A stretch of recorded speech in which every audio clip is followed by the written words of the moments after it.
afternoon, everybody, and thank you all for coming. We're very excited to have Dr. Dionne here with us. But I also would like to welcome our guest from Africa, South Africa. So the delegation from South Africa, Professor Ayanda and his colleagues. Welcome to MSU and to the Iron Africa. So we're very delighted to have you here, Dr. Yi Dionne. And Dr. Yi Dionne is an assistant professor of political science at UC Riverside.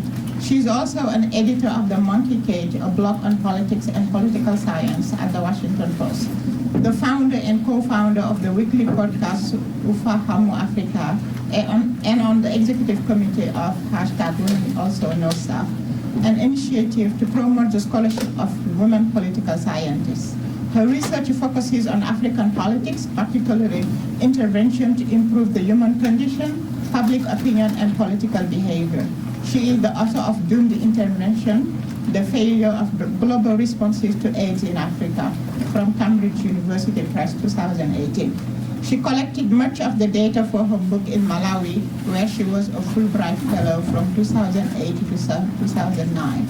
And the Malawi delegation was supposed to be here too, but I'm not sure that. I think they still having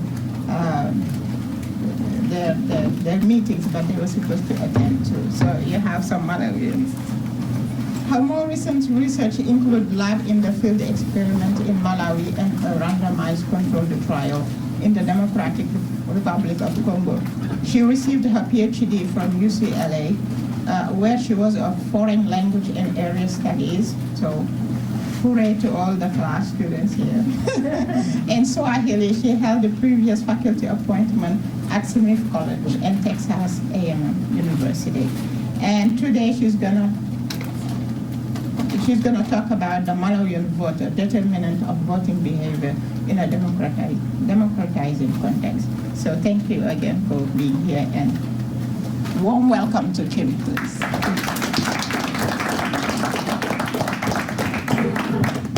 Thank you very much, Awa, for that introduction and for all of your work behind the scenes to get me here as well. Showing up, so thank you. And I want to thank the African Studies Center alumna Liz Timms had reached out to me on behalf of Director Jamie Monson, and it's just such an honor to be part of the Eye on Africa series, and so I'm really grateful to have been invited here for this lecture, and also to my colleague in political science, Jeff Conroy Kretz, who's arranged for me to meet with some of your graduate students in political science and in history to talk about some of my work and some of the initiatives I've been working on as well. So what I'm going to present today, the Malawian voter, determinants of voting behavior in a democratizing context, is kind of a few things put together, and most importantly, it's part of a book project that I'm working on with actually a Spartan alum, Boniface Dulani, who got his PhD here in 2011 and who's now a senior lecturer at the University of Malawi. So we're working on this project tentatively titled African Voters, and what we're interested in is trying to view elections and electoral politics from the perspective of citizens who are investing in the democratic process, right? And in particular, there's two questions we want to ask in this project, and the first is more of a puzzle, right? So why do Africans vote even in contexts where either the outcome is a foregone conclusion or they're faced with no meaningful choices, right? The candidates who are put before them are not meaningfully different in terms of ideology or in policy promotion.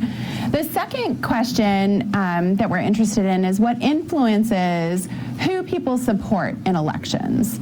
And I think it's fair to say that these are not new questions in political science. They're not new questions to studying African politics. And there's actually quite good research that is answering these questions and have answered them in the past. And in particular, I can draw your attention to, the giants on whose shoulders we stand, right? our work is trying to build on earlier work, right, by, of course, famous here at Michigan State, Mike Bratton, who's done a lot of work on voting and elections and democratic citizenship broadly in Africa, and in particular, his work with the fellow founding fathers of Afrobarometer, one of the first book-length manuscripts to come out of it, right? And Stefan Lindbergh, who's written a lot about democracy and elections. And then, importantly, I'd just like to point your attention to a relatively new book by Jamie Black and Nick Vanderwall, which I think makes a compelling case for why right now is a good time to be studying electoral politics in Africa, and that's because of massive changes on the continent, right? Increased urbanization, growing youth population, and advancements in communication technologies. All of these changes and more make it essential for us to revisit some of these earlier arguments about elections, campaigns, and voters in Africa to see what remains valid and what new trends may be emerging. I think in particular because of this demographic shift, we might see shifts in what influences how citizens vote. In fact, whether they vote or they chose some other form of political action. So it's building on the work that has been done before and trying to look in particular at the experience of voters, right? And it would be impossible to do that without Afrobarometer. Our book is going to look at voting and elections from a bottom-up perspective by drawing on Afrobarometer survey data to analyze trends in public perceptions of elections across Africa. And we're fortunate that at the time of writing this book, right, we get data from more than 30 countries, collected over 20 years, right? And since Afrobarometer has had a home here at Michigan State, and since its inception 20 years ago, it probably needs very little introduction here.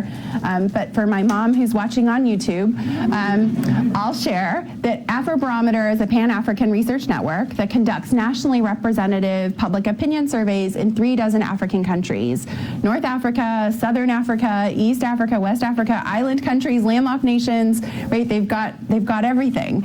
And lucky for me, I learned about Afrobarometer early in graduate school by reading this first book-length manuscript detailing its findings, co-authored by the founding fathers of Afrobarometer. And so I've known about Afrobarometer for a long time, and in fact, I wrote about it. I used Afrobarometer data in my dissertation, which I turned into a book that was published this year that Awa had mentioned when she introduced me. Now, the concluding chapter to this book is a not-so-subtle love song to Afrobarometer and how necessary it is for us as researchers to listen to African voices, right? So one of the main arguments I have in this first book was that there's a misalignment of priorities, right? The West thinks of Africa as a place where people are suffering and dying from AIDS. And while the HIV epidemic is surely much more serious on the African continent, there are many other things that African citizens are facing, and that is just one issue that they are having to prioritize among other issues. And we know that, I think we understand that quite well when we look at Afrobarometer data. Anyway, so enough about me talking about how much I love Afrobarometer. Okay, so given, right, Carolyn's like, more and more for the donors.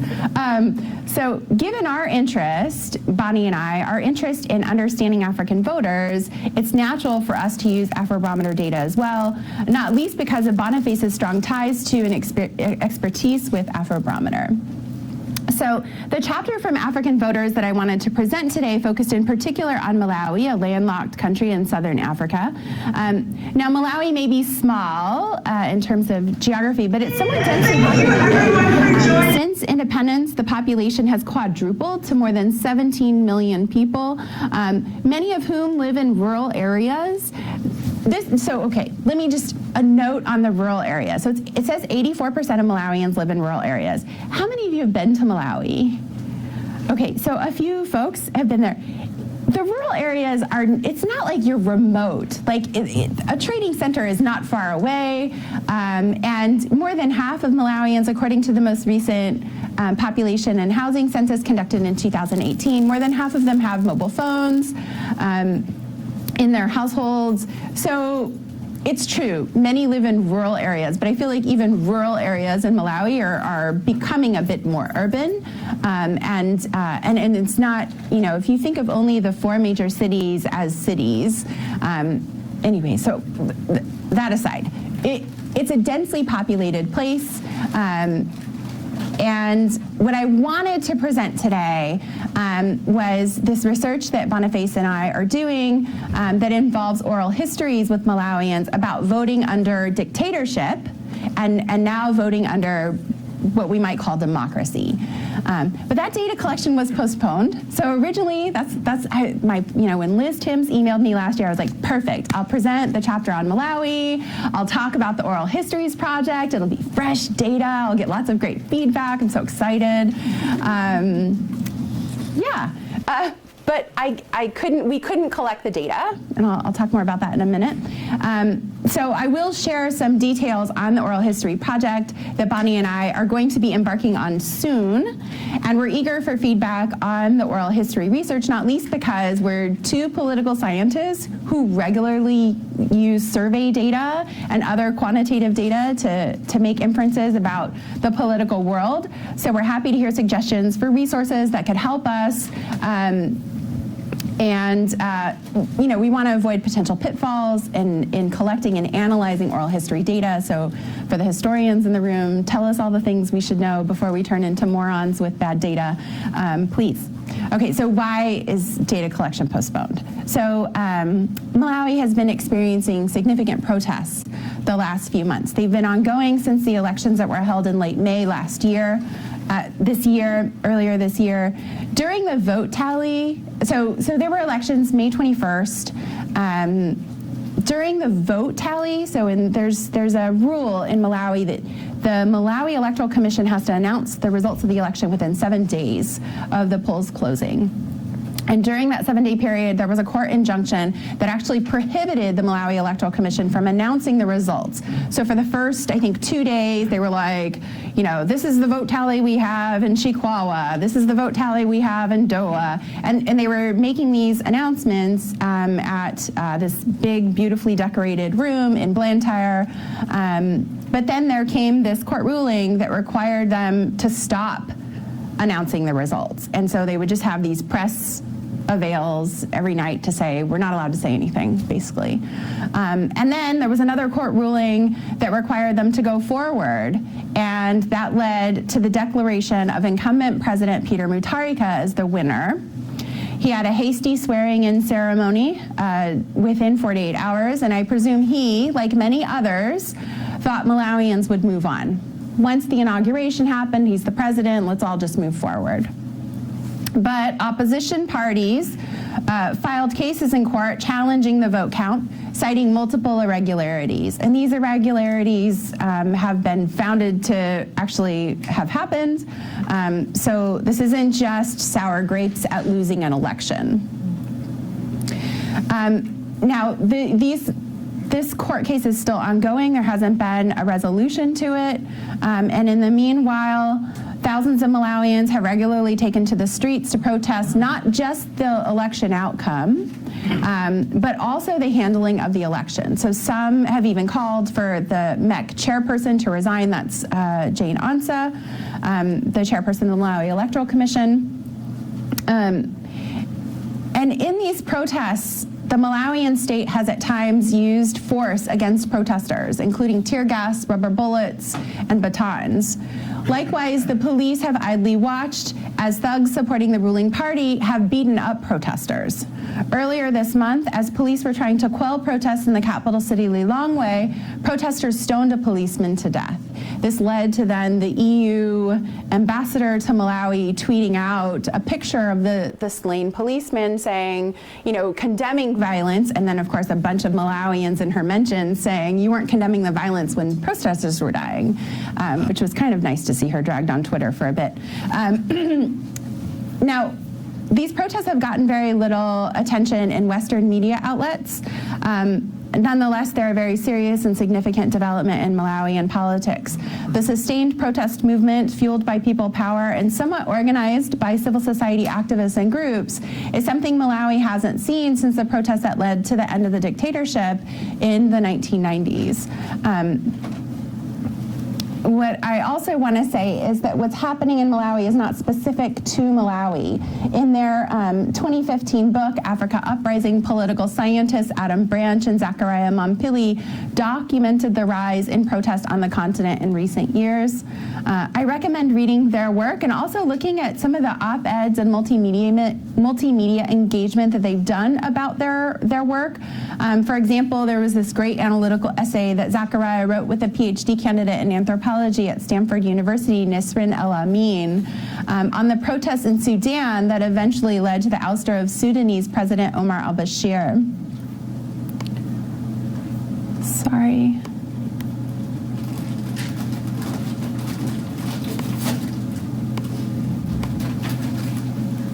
I'd also recommend another recent book that came out for understanding protests in contemporary Africa, and that's political scientist Lisa Mueller's work. I find this book that she's written is not, so it's a book about protests in Africa, but I actually think that the argument that she's making is relevant for protests anywhere in the world. I mean, you can think about, and she invokes talking about Occupy Wall Street and other protests.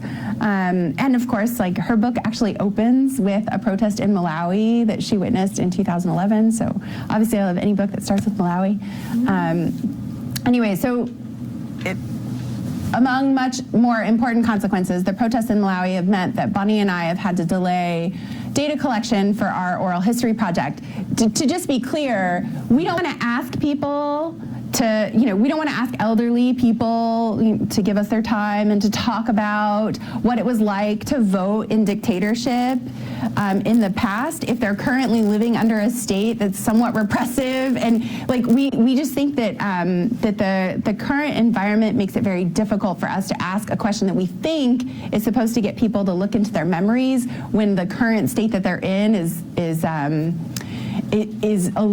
reminiscent of those memories. So we want to try, we're trying to figure out a way where we can collect these data and be mindful of how the present situation in Malawi might shape the way people think about the past. So, because we couldn't collect that data, and I can't then talk about what we found, I'll present on some related work. I'll be sharing some findings from a working paper that Bonnie and I have co-authored with Amanda Edgell, who's currently a postdoctoral fellow with the Varieties of Democracy Institute, VDEM, at the University of Gothenburg in Sweden. The paper, which is titled The Malawian Voter, is a tongue-in-cheek homage to a canonical work in political science, a tome of a book. It's like bigger than the Bible. It's probably like an American political scientist Bible, called The American Voter, that examines voting behavior in the United States. It's not because we think that all Malawians are the same and there's only like one version of a Malawian voter. It's a joke. I mean, the paper's not a joke. The title is a joke. I don't know, maybe you'll see and you'll be like, oh, the paper's a joke too.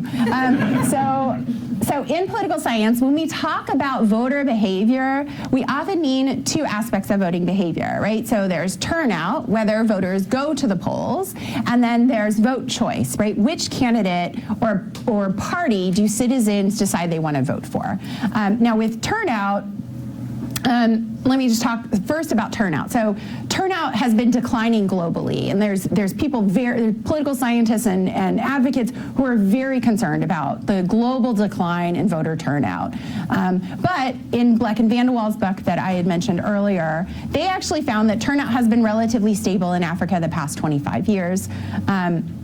So I think, much as there might be this global phenomenon in Africa, it's still quite steady. Now, scholarship on turnout identifies a range of individual level factors influencing whether citizens turn out to vote, including the resources available to them, the social connections they have to others, and whether they're mobilized by campaigns. Now, much of this research is coming from the U.S., but if we look to perhaps the most important work for our purposes in Africa, the Bratton et al. Book, they find that people who have regular employment, right, job holders, people who live in rural areas, and those who have exposure to mass media news outlets are more likely to turn out to vote. As are people that they say are supporters of democracy. They also find that young people who were born after the transition to democracy in their countries were less likely to vote than those who had experienced dictatorship in the past. So these are the works that are kind of that are informing how we might think about, well, what individual characteristics might shape who turns out to vote. So on vote choice, the scholarship, the scholarly literature focuses primarily on political party identification, so what we call party ID, right, which acts as an information shortcut for voters in choosing which candidates support. And this is especially true in the United States, right, that tome of a book, The American Voter, that I mentioned, really, like, you don't have to read the whole thing, you just know it's about party ID. Whatever your party ID is, that's how you're going to vote. Now, the usefulness of party labels as an information shortcut may actually vary across and within contexts, however, with less utility in contexts where they're not these ideologically different parties, right? And so my colleague Jen Marola and others have written about this in places where it's not clear that parties have ideological differences. Party ID may not be a useful information shortcut for people to pick a party. Now, given many political parties in Africa are typically characterized as non-ideological, sometimes as ethnic or highly personalized, we might not expect party ID to have significant influence on vote choice in African states. And we're not seeing very much in the way of scholarship that looks in particular at party ID. Now, the scholarship instead focuses a lot on ethnicity, right? That voters in Africa rely significantly on ethnic identity as an information shortcut for which candidates will provide voters patronage. Right, so Karen Farie's work in South Africa showing that racial and ethnic identity can be shortcuts, like cues for which party is going to deliver public services to you and your group, right?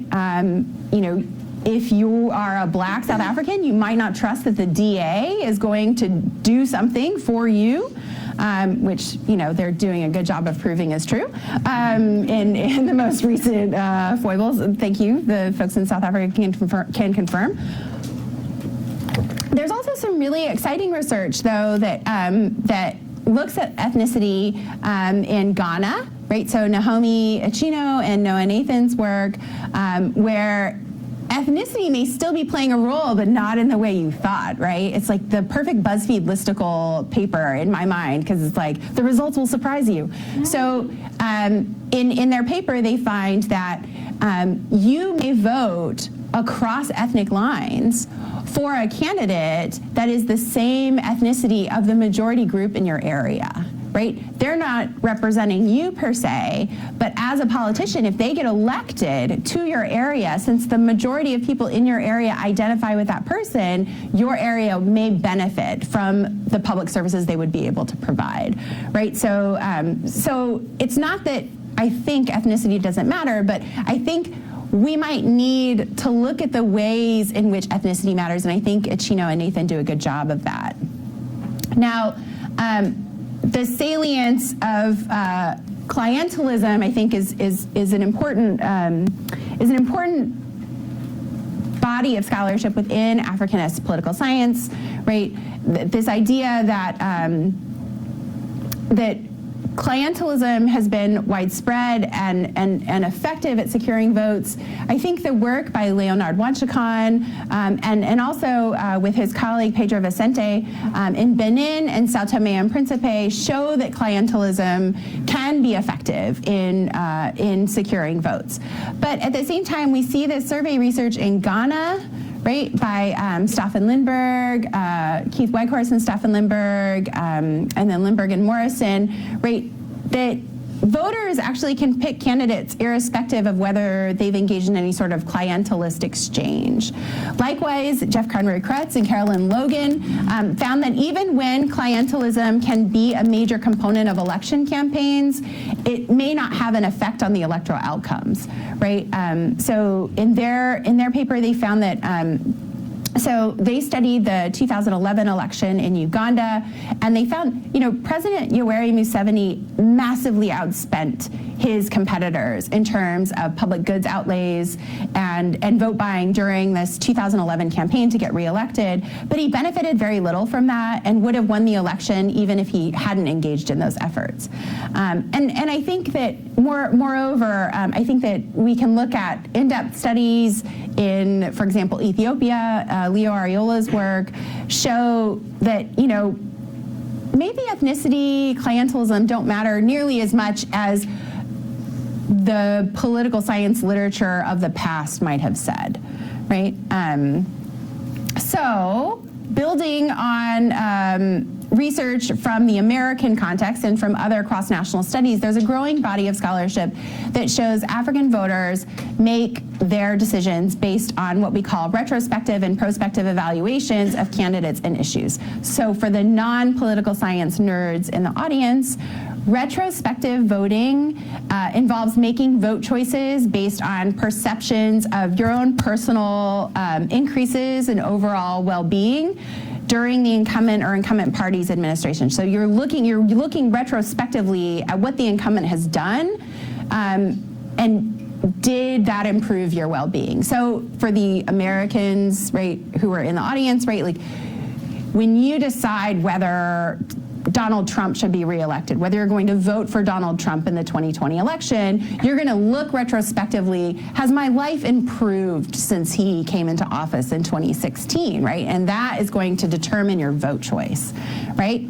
Now, alternatively, there's prospective voting, which involves voters making choices by projecting what the candidate is likely to do in the future. So going back to the American example, if you are deciding whether or not to support Donald Trump for president in 2020, you have to think about, well, what do I think a second term of Trump will look like, right? That's going to determine whether I'm going to vote for him, right? Now, of course, you're going to use things in the past, right? All of the great body of information you have about everything he's done since being elected in 2016 to project how he might behave in the future, if anyone could ever do that.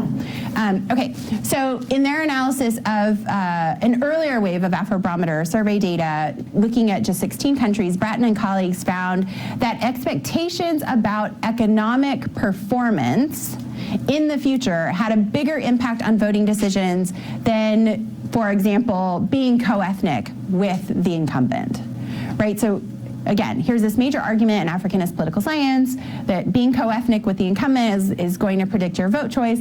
Not so much. What's going to predict your vote choice is whether you think so-and-so is going to have strong economic performance in the future, because that's what you care about, right? Anyone who's looked at Afrobarometer survey data knows, right, what's the number one thing Africans say their countries should focus on? The economy, jobs, right? So it's not surprising then that those same citizens will say, go into a polling booth and decide who's going to lead their country based on what they think is the most important thing to them, right? And single country studies in Ethiopia and Ghana corroborate these findings.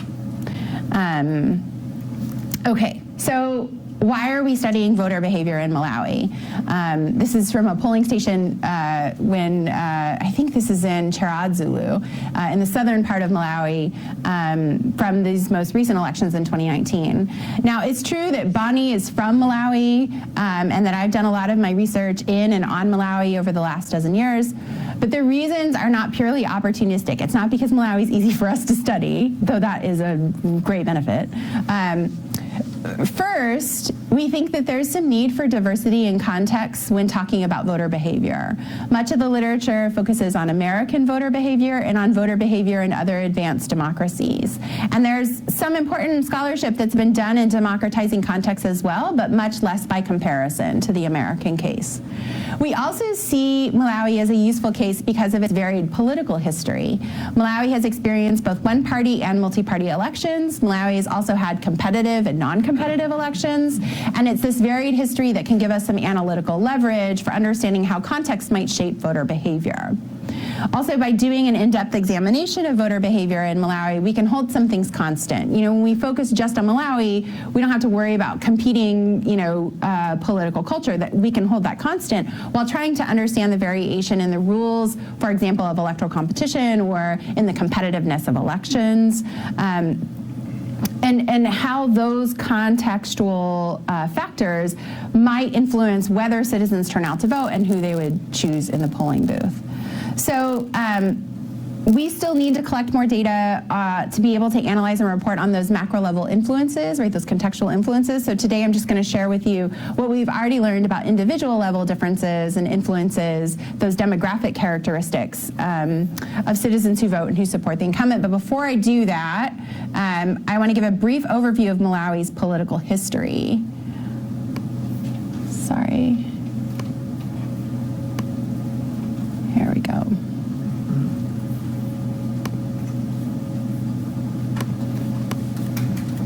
Okay, so Malawi was under British colonial rule until 1964 when they won their independence. Shortly after independence, however, there was a return to authoritarian rule, this time by a personalist dictator, pictured here, Hastings Kamuzu Banda. In 1971, he declared himself president for life and abolished all presidential elections. There were still elections, however, just not for the presidency. Didn't need them, he was president for life. Now, these 7 national elections under Banda's rule, not including the 1993 referendum, they were just for members of parliament, and all candidates were from the ruling Malawi Congress Party, the MCP. Many of those candidates ran unopposed, but there were races during Banda's rule in which incumbents lost and were replaced. So my guess, they're not totally sham elections. Like, there was competition in that period. Now, unfortunately for our study, there's really scant data available on the elections that were held during Banda's dictatorship, which I find surprising, because if you ever go to the National Archives in Malawi, everything before the return to multi-party competition, there's actually quite good records, but not of elections. So curious about that. But anyways, we actually have official turnout figures for only one election during this period, the most recent, right, the very last one held under the dictatorship, and that's the 1992 election, which, as you can see, had very low turnout, right? Only 39% voter turnout in that election. Now, Malawi formally transitioned to multi-party democracy in 1994 following the 1993 referendum, and Malawi's electoral landscape since then has shifted over time, experiencing both competitive and non-competitive elections. Now, one of my favorite paper titles that examines Malawi in the multi-party era is titled 2 Steps Forward, 1 Step Back, and it's by political scientist Danielle Resnick, and I think it perfectly captures what we see in the multi-party era, right? That there's a move towards democratic consolidation, but then there's these critical moments of authoritarian backsliding. So now that we're all on the same page about, this kind of longer political history, what has multi-party competition meant for voter turnout and vote choice? Following the return to multi-party competition, we see much higher turnout rates according to official figures, right? So before it was 39%, right, in 1992, and now we're seeing, following the referendum, the first multi-party election in 1984 had 81%, really like more than doubling. Now, for a clarification for the voter behavior nerds in the audience, these percentages reflect as a denominator the number of registered voters, not all of the voting age population. So it is slightly inflated. Anyway, so overall, we see fairly high turnout, averaging at 76% of voters going to the polls in the 6 elections that have been held since the referendum. So what about vote choice? Okay, so this is just one map. This is from the 2014 election. But I think it's emblematic of other elections in Malawi. As we see in election returns and in the work published on Malawian elections, there's been a rather strong ethno-regional divide in voting.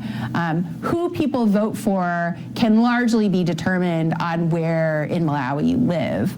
The North tends to vote for a certain candidate, the center tends to vote for another candidate, the South, which sometimes splits into the South and the East, tend to vote for different candidates as well. They vote as blocks. Now, there's an important exception, 2009, which doesn't follow this pattern. Well, it doesn't follow it perfectly, but there's shades of it, even if it's less stark than the others. Now, in this picture, which I'm realizing now you probably can't see very well, the North is orange, and that's because in the North, people in 2014 supported Joyce Banda's party, which is known as the People's Party, and their colors are orange. Key and a lock is their kind of party logo. And in the center, we see continued resilience, actually, of the ruling party during dictatorship, the Malawi Congress Party.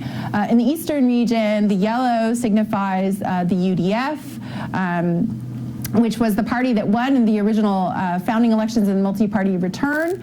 And then the South in blue, those are people who were supporting the Democratic Progressive Party, which is the current ruling party now. So the current president, when he first ran for office, like his predecessors, right, in the first time you run for office, you get a very low percentage of the voters supporting you. So he won office with 36% of the vote. Malawi, if you read the Constitution, says that you have to have a majority to be president. That's never actually been implemented. There is not a two-round system in Malawi, so all you have to do is get a plurality of the votes to win the presidency. So there have been movements. There are advocates for moving to a two-round system in Malawi, and that would significantly change outcomes there, but alas, not yet. So, what individual characteristics shape voting behavior in Malawi? Right, to study the key determinants, we look at Afrobarometer. We rely on multiple waves. Depending on how large the sample size is, in some waves there were 1,200 respondents, in others there were 2,400, and so that's why the margin of error is slightly different depending on the years. And Malawi is this darling of a country that has been fortunate to get 7 waves of data collection. So for us, the people who are trying to study politics in Malawi, we're quite lucky. And in the current draft of the paper that we're working on, we've already analyzed waves 3 to 6. We're still working on wave 7. And hopefully that will be done soon. So. The dependent variables in our analysis, like I said, are turnout and vote choice. So we just use questions that they ask, in the survey with regard to the most recent national elections. Did you go? Did you vote? Or did you not vote? And then they have lots of different options for did you not vote. I wasn't registered. I was prevented from voting. We just collapse all those to I didn't vote, and I did vote.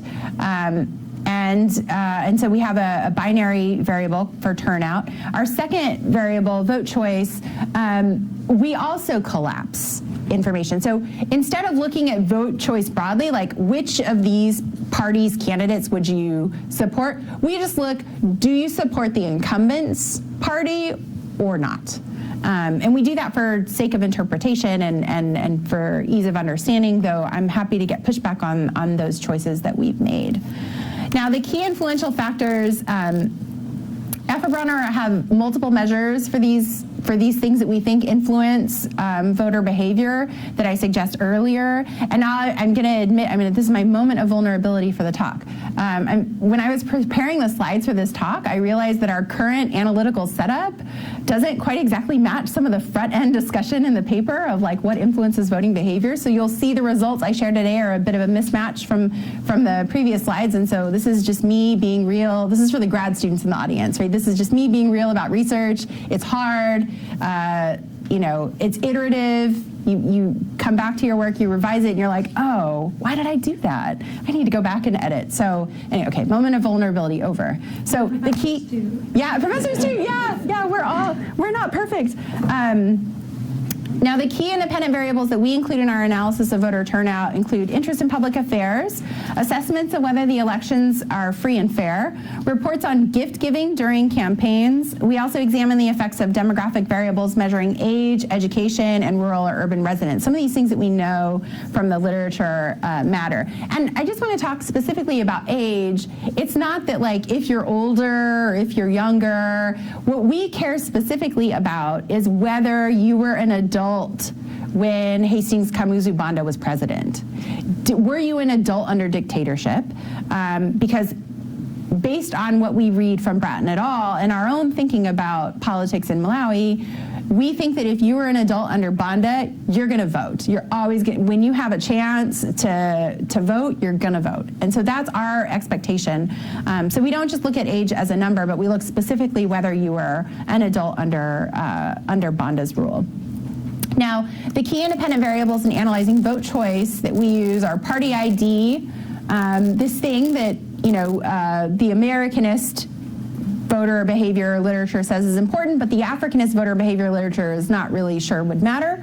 And we also look at whether you're co-ethnic with the incumbent president. And we look at your retrospective and prospective evaluations of the candidates and whether you approve of how the president is doing his job. We look at some of the other control variables we use in the turnout analysis, you know, whether you're a woman, where you live. And these are the results on turnout. You know, I'm not really a fan of interpreting regression tables and audiences, so let me just say that I have a new data visualization technique for how you should think about what matters, right? So maybe you can tell, like, age matters, right? So, like, if you were in the Banda cohort, right, these people who lived as adults under Hastings Kamuzu Banda's dictatorship, you really turn out to vote, right? Doesn't matter what wave of Afrobarometer we're looking at, you go to the polls. Whether there's gift giving, now that question wasn't answered in all the waves we analyzed. It was asked in 2 and didn't matter. And being a rural resident, so it's like I made it small because it's like it didn't matter in each of the waves that we analyzed. It mattered more in the first 2 waves, which correspond to the 2004 election, but it didn't matter in the 2009 election. Same with education. It kind of mattered, but, you know, not as much. Same with interest in public affairs and whether elections are free and fair. So these other things, like, kind of matter, so they get italicized, and then they get smaller, and they, like, the actual, like, coefficient of the effect is small. That's, yeah. And I'm not going to show you the tables for vote choice because there's like 6 of them. And so I'll just do the same for the incumbent support. So these control variables that we were looking at, right, whether you're a woman, whether you live in rural areas, that does not predict your vote choice at all. These other things tend to matter, right? Like being co-ethnic with the president does matter, right? If you are co-ethnic with the incumbent, you are more likely to vote for him or her. Well, I mean, actually not her. So when Joyce Banda was president in 2014 and she was running for re-election, her co-ethnics were not interested. And I'm not surprised, frankly. But so co-ethnicity could matter, but it might depend on the candidate. But the biggest thing that mattered was whether you identified with the ruling party. That determined, I mean, like 37 to 90 people who felt close to the president's party were 37 to 95 times more likely to report that they would vote for the president's party. Like, it's the magnitude of the effect is so much more than anything else. Now, it's not, we need to look at round 7 data. I think when we do, we might have a better sense of whether this is a lasting effect or whether this is something that's specific to elections that were held under the previous Multiparty regime, Bingu Mutarika's presidency. But party ID really mattered. These other things, you know, also matter. Retrospective and prospective evaluations, that was not statistically significant in every regression that we did. So the main takeaways from the paper: ethnicity matters in Malawi, right? we're not debunking that, and I think that fits with our own like understandings of politics in Malawi. But Malawi is also not very different from other Western democratic contexts where things like party ID and presidential performance also matter for vote choice. And in fact, party ID matters much more than ethnicity. So the other main takeaway from the paper is that we're really, really interested in is this dictatorship cohort and how they turn out to vote.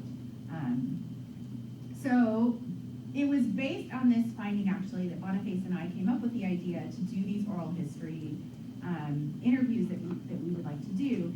And so this oral history research that we aim to do wants to fill a gap in our understanding of citizens' voting behavior under dictatorial rule.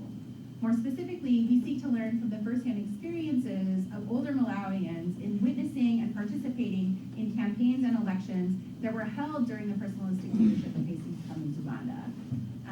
Given the lack of official electoral records throughout much of Bondo's rule, we also think that this study could contribute to the historical record of elections in Malawi prior to the return of multi-party competition in 1994. Now, some of the questions, I should say, the sample of people that we're looking to speak to are Malawians who were born prior to 1974, including not just people who voted, but also people who didn't vote. Because we want to know what are the characteristics of people who could or could not vote during the dictatorship. I don't know, something happened to my slide here. We're also interested maybe in extending the study. We want to analyze the data from this first group of participants and maybe consider a follow-up with Malawians who were born after 1974. So I think maybe my colleagues from South Africa can jump in here, but there's something characteristically different about the born-free generation and their engagement with politics and the forms of political participation they engage in. And I think that we're very interested in capturing information from Malawians who might have a shorter time on earth with us. So we want to prioritize meeting and chatting with them. But I think for us to really have leverage on understanding that experience under dictatorship, we might also need to speak to, I guess, a generational equivalent to the born-frees in South Africa.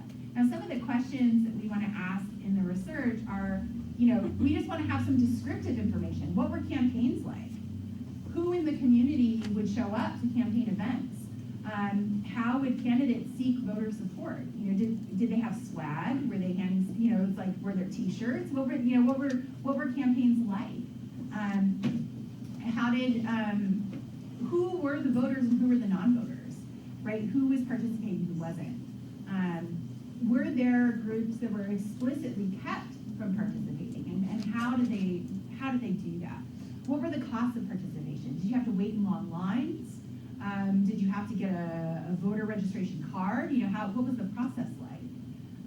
And then, how do they see participation in politics today? How do they compare participating in elections post-1994 to participating in elections pre-1994? So those are the questions we want to ask with this research, and that's all I have for my talk today. So I'm eager to hear your questions and comments.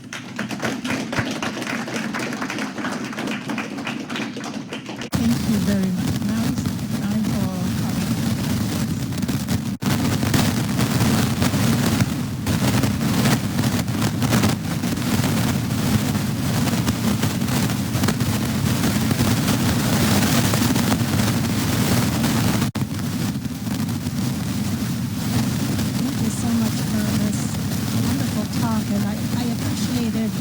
the way you educated those of us for whom this is a new field and made it very clear. My question is about the geography and the regional distribution of the vote that you showed in that one slide. Because it seems as if geography and party ID overlay and may overlay some with ethnicity. And I was wondering, how do you analytically disentangle geographical location from party ID, and then those two from ethnicity? It seems to me that those would be complicated, especially if people are, as you said, we would normally expect urbanization to bring people from different geographic regions and ethnicities together into new configurations. So how do you do that? Do you ask urban people where they come from, or do they have a new location in the urban area? I'm just curious, given the fluidity of contemporary Africa, how do you work with those variables? Yeah, so that's an excellent question, and I think a question that a lot of political scientists are grappling with, right? How do we measure different identities? And in fact, there was a special issue of the Comparative Politics newsletter in the fall of 2017 that really looked in depth about how do we measure this? And we just think about like our own identity, like my own identity is like, what do I identify as? You know, it depends on the day of the week and like where in the world I am. When I'm in Michigan, like I really feel Californian. You know? But when I'm in California, it's just like, you know, I feel like a person who's from a rural area that's transplanted into an urban space. So yeah, I think identity itself is fluid and context dependent. And because some political parties tend to recruit from specific ethnic groups, I think that, you know, it is hard to disentangle. And I think in Malawi, you know, that's still true. I do think, so in some of my work that's not on elections, right, so my earlier work focused in particular on HIV/AIDS, right, so in Malawi, southern Malawi actually had the highest rate of HIV of the country. So the country itself is, you know, one of the top 10 countries in terms of the HIV prevalence. But even within the country, there's variation, such that in the south, that's where most of the people who have HIV live. And it's interesting, like, so a lot of people think of southern Malawi as like that's where people with HIV live, like that's in the popular imagination, right? And there are ethnic groups that tend to live in the south, right? Yao, Lomwe, and so and in particular, the Yao in Malawi regularly practice male circumcision in rites of passage to adulthood. And so, in the Malawian popular imagination, then, circumcision is related to HIV, right? Because Yao live in the south is where the most HIV is, and Yao practice circumcision. So therefore, But if you read any of the research on HIV, like around the world, right, male circumcision is actually protective, not 100%, everyone, still work on this. It's protective against the spread of HIV. Right? Particularly for men, not so much for women. And so in our research, that in a paper I wrote with a sociologist, demographer, Michelle Lynn, we try to study this idea of identity and how it shapes people's perception about male circumcision as preventative against HIV. And what's interesting is Yao, who live among other Yao, think that it's probably not a bad thing to be circumcised.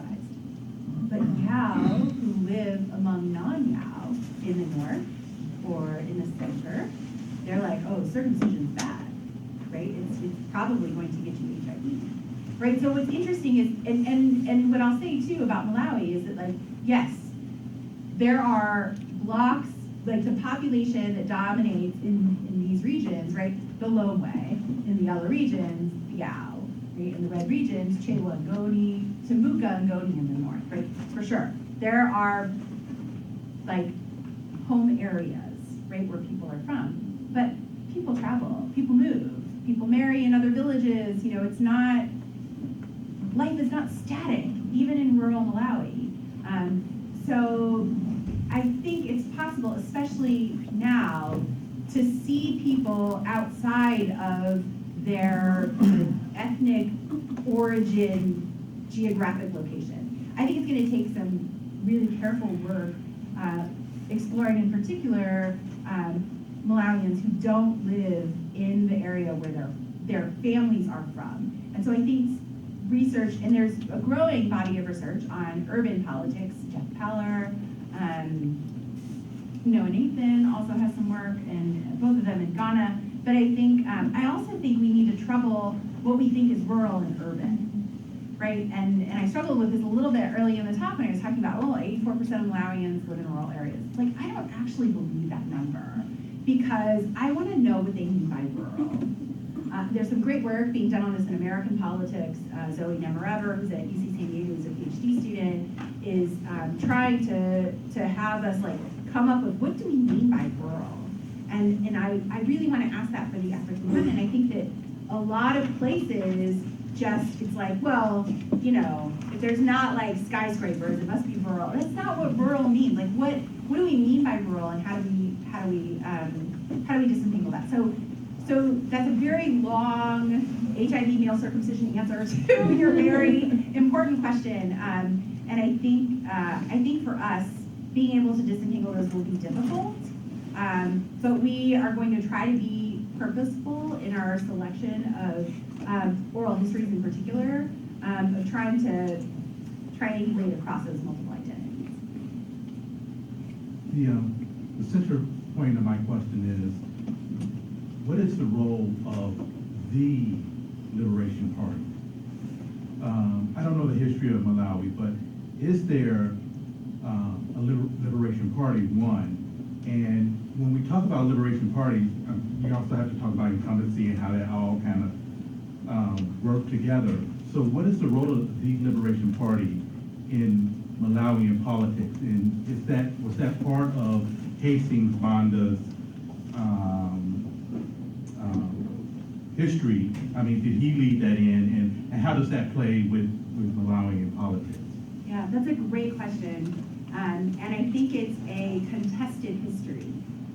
I think that certainly during Banda's life and rule, he greatly exaggerated his role in liberating Malawi from colonial rule. There were many other actors who were involved. One who was getting his PhD in political science at UCLA before he passed away, unfortunately, Henry Chipembere, who played a really pivotal role in the liberation and was part of the ruling party when they came to power, but was also part of the 1964 cabinet crisis that led to him then trying to lead a revolution and living a life in exile. So I think it depends on who you ask and when you ask them. What I found very interesting in the last decade, there's this sanitation of the dictatorship and the dictatorial rule. Like, people are forgetting the stories of Banda throwing people down Chingwe's hole. Like, there's all of this really brutal, I mean, there were like mail bombs, there were lots of things he was brutally oppressing anyone he thought was his opponent. And now there's like there's all this celebration of him, not by everyone. Some people remember. So what I find fascinating is, one, his party still has power. Now I would call them the leading opposition party, and they have been the leading opposition party since they fell out of power when he lost the election in 1994. But they've maintained strength. And they now have new leadership that was not part of his dictatorship, right? So there was a period immediately after the dictatorship where the figureheads in the party were people who were engaging in his oppression. But now there's been a handover of power, and I think that the sanitation of his history and also this change in the leadership is also changing people's perceptions about the ruling party and being able to kind of call on this Liberation Party credit that they have, even if it's also, I mean, but there are also some people who are like, I will never vote for MCP. Like, they did this and this and this, and I will never vote for them. And I think that was one of the challenges in the most recent 2019 election, is when people were faced with choices, it's like, vote for the incumbent, who is not impressive. I mean, not terrible, but he's just like, I mean, there's nothing there, right? There's that guy, right? Or you could vote for the new leadership in the MCP. Pretty dynamic, charismatic, Reverend Lazarus Chikwera, has actual like policies, you know, the party manifesto actually conforms to things we know Malawians care about based on Afrobarometer data. So it's fully, he's got super smart people on his team. But they were also the party of the dictatorship that did all that brutality. You know, so it's hard, I think, for some people who are part of groups or areas that felt that oppression. Then you have the kind of Salas Chilima, who was at the time was the vice president of the country, had left the ruling party and started his own party, right? And he's very energetic, flashy social media. So here's this other guy who you get to not vote for the incumbent, but you also don't have to vote for the dictatorship party, right? So what happens? But you split the opposition vote, the incumbent wins.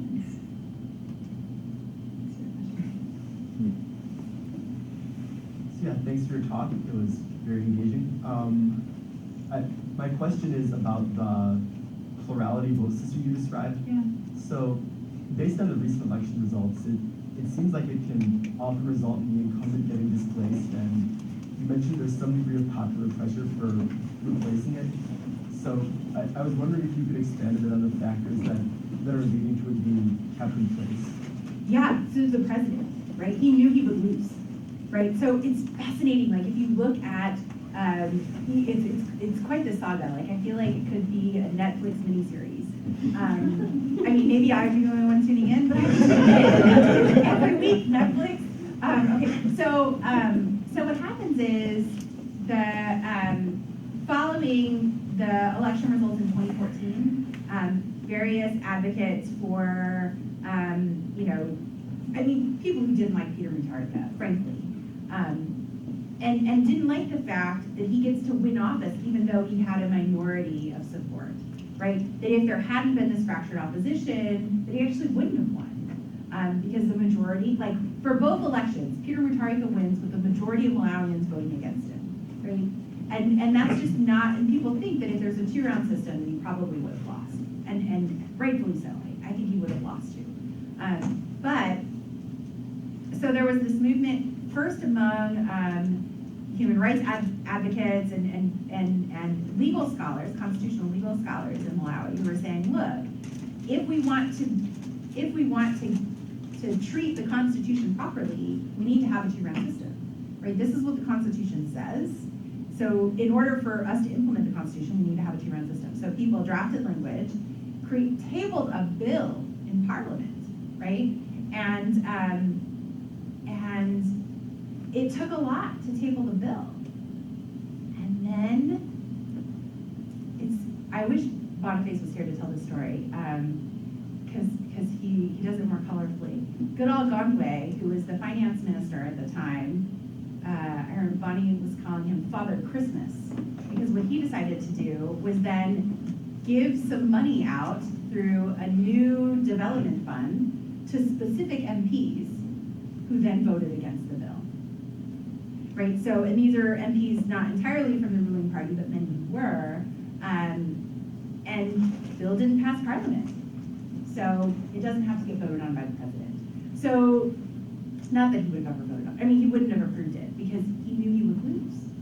So what president would ever approve it? If you know that you're not ever going to win under a two-round system, why would you change it? Right? That's going to take something different than legislation to make change. So before I move to the next one, I'm really fascinated by your use of the word voter choice. Is it also the case in Malawi that people get forced to vote? And how do you distinguish between being convinced to go vote, to choose to vote, and then how do you make sense of force, and how is it applied in Malawi? Yeah, I think that there's not much evidence of compulsion to vote. So it's not like, for example, in Zimbabwe, where the ruling party, but also opposition parties, would use violence to deter people from voting, or to convince people to vote for their side. Usually violence is used as a way to depress the vote and not necessarily to compel vote choice. And there's not much in the way of, relatively speaking, there's not much violence against potential voters in Malawi than we might see in other contexts. That's a great question. Thank you so much, Mona. I really enjoyed this talk. What I was thinking about, so I realized that this idea of the African voter or the American voter is kind of tongue-in-cheek, but I think even when we start talking about American voters, there's kind of an increased realization that political geography matters a lot, right? You know, think about like blue states and red states, and you know the fact that income has a different effect on your vote choice whether you live in a red state or in a blue state. Mm-hmm. I think that that's probably even more the case in most African countries, where we have extreme spatial inequality between the different kind of constituencies that we have here. So you talk about kind of the difference between urban and rural areas, but the rural areas are very different too, right? Yeah, it is true that if you go out in Chihuahua, I mean, it's fairly semi-urban. Right. That's not true if you go out to Rumpi, right?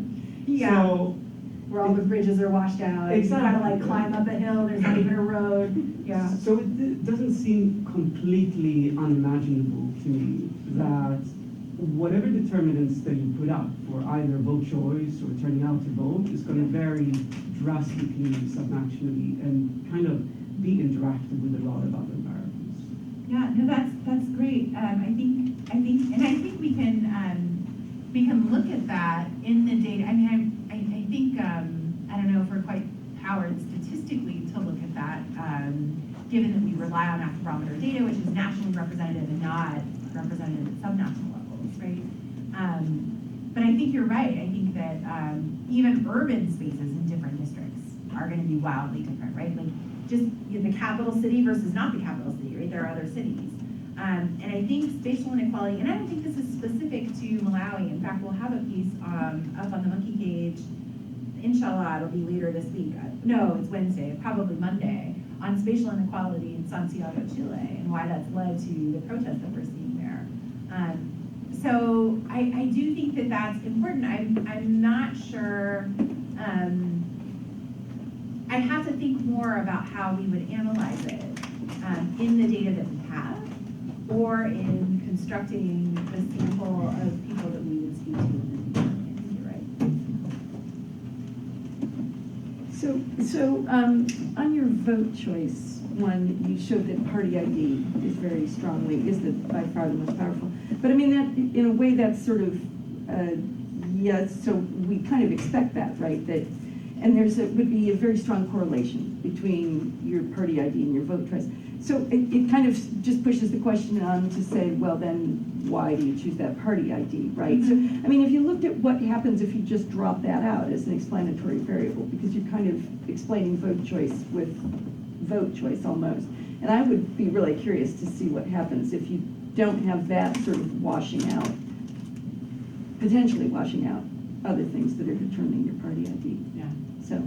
It's ethnicity that gets stronger, and there's an increase in the power of positive retrospective and prospective voting evaluation. I guess, that would be to me the more interesting result in a way to present about that.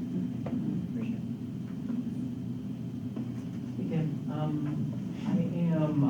I'm really fascinated about the research question about why people turn out to vote under the old single party system, and I'll be really interested in, as I'm sure lots of people will, about like the results of these oral interviews. I'm sure we'll uncover some really interesting things. I'm wondering to what extent you folks have thought about things that don't often play into our discussions about turnout in, as you say, developed democracies, particularly in newly independent countries. To what extent do you or Bonnie think that people under this era might have been voting because it sort of helps them express their identity as Malawians, right? This is something that we could not do. Actually, I don't know much about about colonial Malawi, but I'm assuming they didn't have a lot of chances for political expression or to express identity as an independent population. And voting is something that gives you the chance to sort of potentially demonstrate that. And so what? Like if you don't really have that much of an option. I'm doing something that I couldn't do before, and I am Malawian, and this is what Malawians do. Has that come up in discussions? Yeah, no, we are interested in that. And part of how we selected where we want to do the research is also based on what we know about the brutality of colonial rule in those places. So there are some places that didn't quite have the brutality. A lot of people will say that it was like colonialism in Malawi. I don't think many Malawians would say that. I have read it in books, but I think that if you look at places that maybe have benefited more from colonial missionaries, I'm curious to know, right? People who lived in the north and got quite a bit of education and access to healthcare and have continued to benefit from those advantages. Were they quite the same as people in, say, for example, Mangochi district, where they didn't have those same benefits of colonial rule and continue to be disadvantaged because of what happened, and faced much more brutality. And I also want to share some of the concerns we have about the research, like who's living today? Right? If we're doing this research with people who are in, their 60s, 70s, and 80s, who managed, given life expectancy in Malawi is quite short, who managed to live, and how does that survivorship bias the way we think about what it was like to vote under dictatorship? So that's one thing that's a problem I can't fix. Except maybe to talk to others, but we're trying to think that through. So if people have ideas on survivorship bias, I would be very curious to hear. There's a question here.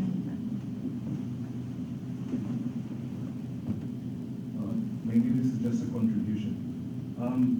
Maybe it's going to be symptomatic around Africa. If you look at America or other places, the founding fathers, the stories that they carved was one which had some form of high moral ground and stand. Then maybe the African context is going to persist for as long as the founding fathers' story is not captured correctly. So obviously, there were no angels on either side, but how it's framed, because myths have got a stronger impact on people than current affairs. So the myths that are persisting in Africa, the older generation, instead of embracing, they've got a different perspective of peace. So they think wearing a shirt that's not creased and making sure the bed's spread and certain conduct, they associate that with peace.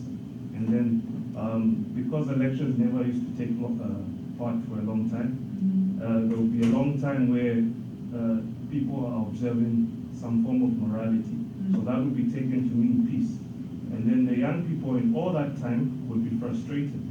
So then they'll have a longer time span of frustration. And then the older people would have a longer false sense of peace. So that when it's time for elections, whenever that is, the older people feel as if they've done a lesser crime by just making one decision, and the young people feel like they want to revolt because they've had a longer space of frustration. So it's two time frames, which one perceived peace and one frustration. But then it goes down to the initial myths or founding father stories. So if we maybe fix that, maybe for these guys, find the good stories about them, which were true, if they were true. And maybe that could change, because here in America, everyone always remembers the framers, the founding fathers, and that brings back everyone to some sense of proper standing, and then they get their campus back and proceed. I don't know if that's really happening. Yeah, I mean, I think that that's true, except for the people who are considered only 3/5 of a person, right? So I think the founding fathers have their strengths, but I think they're also, like you said, not angels. No, this is really that's really exciting. I mean, I think you could imagine, for example, different responses in interviews based on whether we share vignettes about the kind of valorize these founding parties versus, or these founding fathers, right? And then how people might respond to us with responses based on whether they hear something that frames it a certain way. So thank you for that.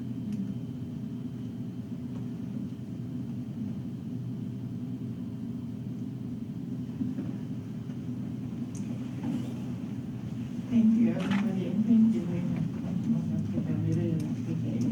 And for next Thursday, we have Robert Montgomery talking about building conservation capacities in Uganda. So see you next Thursday. Thank you. Thank you.